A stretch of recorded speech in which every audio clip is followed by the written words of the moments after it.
نحمده ونصلي ونسلم على رسوله الكريم. اعوذ باللہ من الشیطان الرجیم. بسم اللہ الرحمن الرحیم.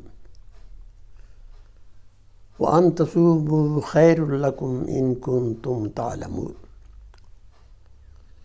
اللہ تعالیٰ ارشاد فرما رہا ہے کہ اگر تم روزے رکھ لو تو یہ تمہارے لیے بہت بہتر ہے.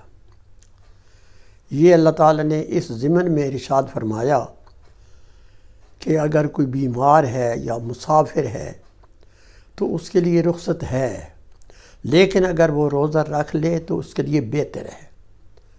یعنی روزہ رکھنا زیادہ بہتر ہے. ہاں البتہ اجازت ضرور ہے، اگر کوئی عذر ہو تو روزہ نہ رکھے.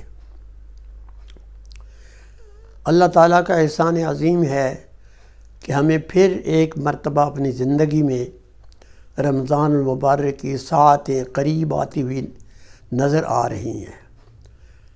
یہ لمحات اتنے بابرکت ہیں کہ لوگ ان کی خواہش کرتے کرتے لوگوں کی زندگیاں گزر گئیں.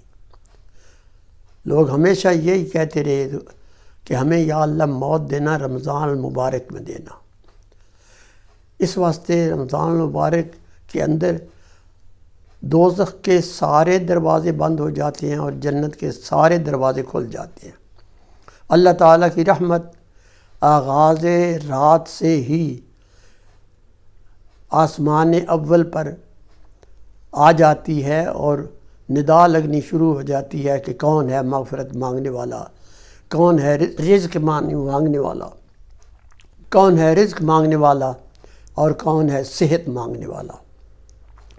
ہر طرح کا سوال اللہ سے کیا جا سکتا ہے.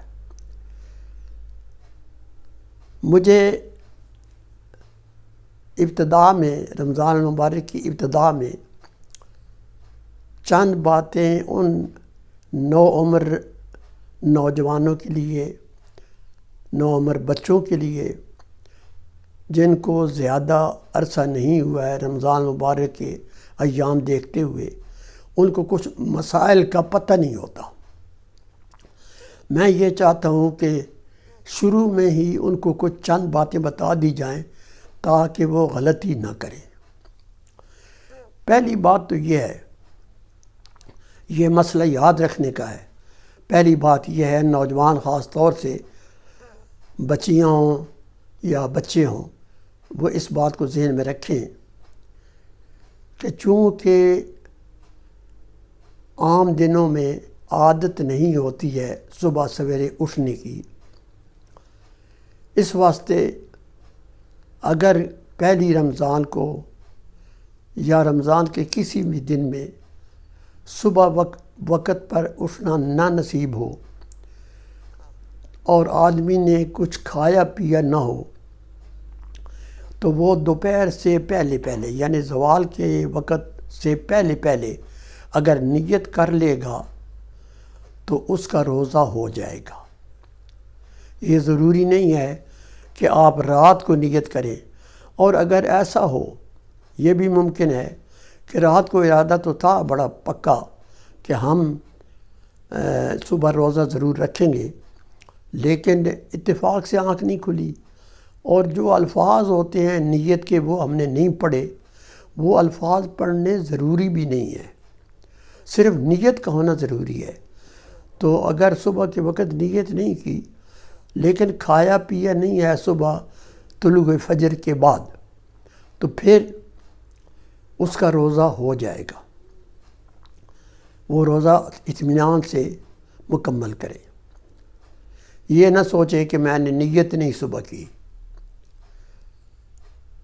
ایک اور عام طور پر جو لوگ غلطی کرتے ہیں وہ یہ کرتے ہیں کہ جی صبح نماز نہیں پڑھی یا رات کو نماز نہیں پڑھی تھی تو اب روزہ کیا کرنا ہے. روزہ نہیں رکھا اور نماز نہیں پڑھی، دو گناہ شامل ہو گئے، دو گناہ اکٹھے کر دیے. روزہ الگ فرض ہے، نماز الگ فرض ہے. روزہ کسی وجہ سے رہ گیا ہے تو کوئی حرج کی بات نہیں، رہ جاتے ہیں، قضا ہو جاتے ہیں، قضا ادا کرنی پڑتی ہے. لیکن نماز تو ادا کرنی ہے، نماز ہر صورت میں پڑھنی ہے، نماز نہیں رہ سکتی۔ اکثر یہ دیکھا گیا ہے کہ نوجوان جو ہیں وہ یہ کہتے ہیں جی ہم نے روزہ نہیں رکھا لہٰذا آج نماز پڑھ کے کیا کرنا ہے۔ یہ غلط خیال ہے۔ یہ صورت بھی سامنے رہنی چاہیے کہ اگر بندے نے روزہ نہیں رکھا نماز پھر بھی ادا کرے اور تراویح پھر بھی لازماً ادا کرے، یہ اس کے لیے ضروری ہے۔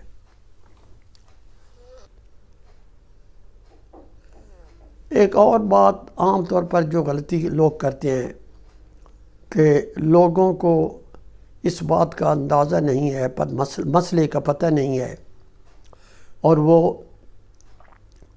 ان کو کسی وجہ سے نہانا ضروری تھا، جسم ناپاک تھا، سحری کے وقت کھانا پینا تو کر لیا، غسل نہیں کر سکے، تو کوئی حرج کی بات نہیں۔ جس وقت آنکھ کھلے یا حالات میسر ہوں اس وقت نہا لے۔ اور اگر کسی وجہ سے اتنا کوئی عذر ہے خاص، اتنا کوئی بیماری ہے، سردی بہت زیادہ ہے، بیماری کی وجہ سے، کسی بھی عذر کی وجہ سے اگر سارا دن بھی بندہ نہیں نہا سکا تو پھر بھی اس کا روزہ مکمل ہو جائے گا۔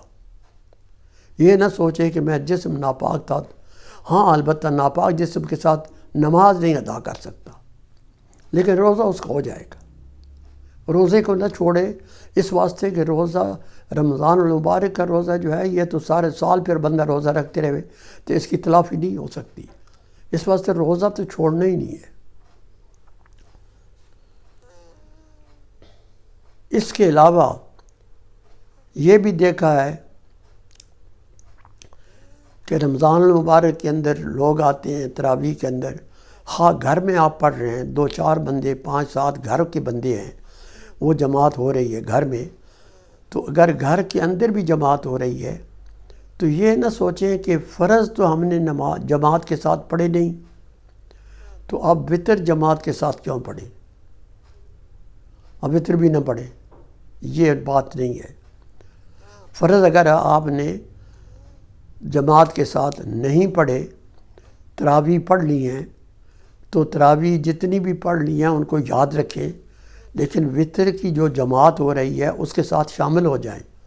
وتر کی نماز پڑھنے کے بعد پھر بقایا جو رہ گئی ہیں تراویح اپنی جتنی رکعت بھی رہ گئی ہیں وہ رکعتیں پھر ادا کر لیں۔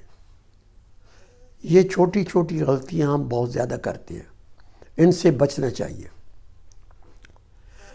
پھر ایک اور بات کا ذہن میں رکھیں، ضرور لازمی ہے اس بات کو ذہن میں رکھیں کہ ہر عبادت کا ایک ظاہر ہے ایک باطن ہے۔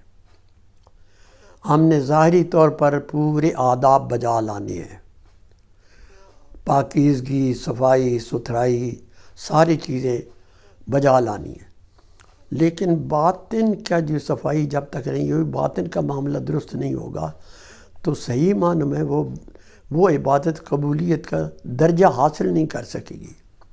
اس واسطے جب آپ پاک صاف ہو کر اللہ کے حضور کھڑے ہو گئے ہیں تو پھر دل کی توجہ بھی اسی طرف ہونی چاہیے، اللہ کی طرف ہونی چاہیے۔ اپنی عاجزی اور ناتوانی اس کو سامنے رکھیں، اللہ کی بڑائی کو سامنے رکھیں، اپنے ماضی کو سامنے رکھیں، کیا کیا ہم نے غلطی کی ہیں۔ آج وقت ہے گناہ بخشوانے کا، تو ہم نے آپ گناہ اپنے بخشوانے ہیں، تو یہ اس طریقے سے خیال کریں۔